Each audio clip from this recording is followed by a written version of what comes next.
Residents in a Texas City development say a major selling point they paid for has been sitting empty for months, and they want answers. Action 7's Stephen Bernardoni takes a closer look.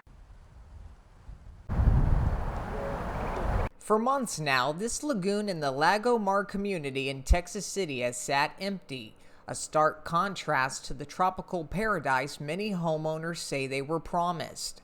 Residents tell KGTX Action 7 the lagoon wasn't just an amenity, it was the reason they chose to move here. If I remember correctly, always going to be accessible, so it was going to be open year-round. It was pitched as either the largest man-made lagoon in the nation, or at least in Texas. It was one of those two. It was the idea almost that we would be like a community that kind of centers around the lagoon, to the extent that they would have, you know, the restaurants, and so it really was almost like a micro Cancun kind of pitch. That promise, they say, hasn't been kept. Families say the closure has impacted daily life, forcing them to look elsewhere for activities they thought were included. Kids are restless. They don't have nothing to do in a way of their energy.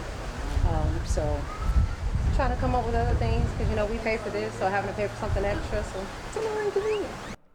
And while the lagoon remains closed, residents say their HOA fees haven't changed, raising questions about where that money is going. We pay for the lagoon, and again, it's been down since October 5th. Residents also say communication from management has been minimal and unclear. Just very generic, very vague. You know, we're working on it.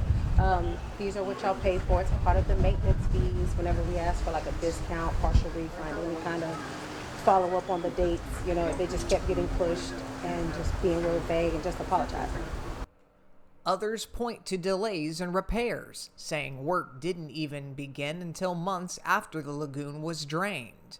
They closed October 5th, and they told us that they were going to be closed for 6 months, and the original goal was to open back up again in March for spring break. That didn't happen. They didn't even start working on it until after spring break, after being closed for 5 months. While residents understand repairs may be necessary, they say the lack of transparency is the bigger issue. I want to see communication. I want to see clarity. I want to see fiscal responsibility and fiscal transparency as well. Where is our money going? How is it being used? The lagoon's developer told Action 7 it is undergoing a multi-million-dollar renovation, adding safety and long-term improvements are their top priorities. But for residents who waited months, they say rebuilding trust may take even longer. Reporting in Texas City, Stephen Bernardoni, Action 7 Consumer Affairs.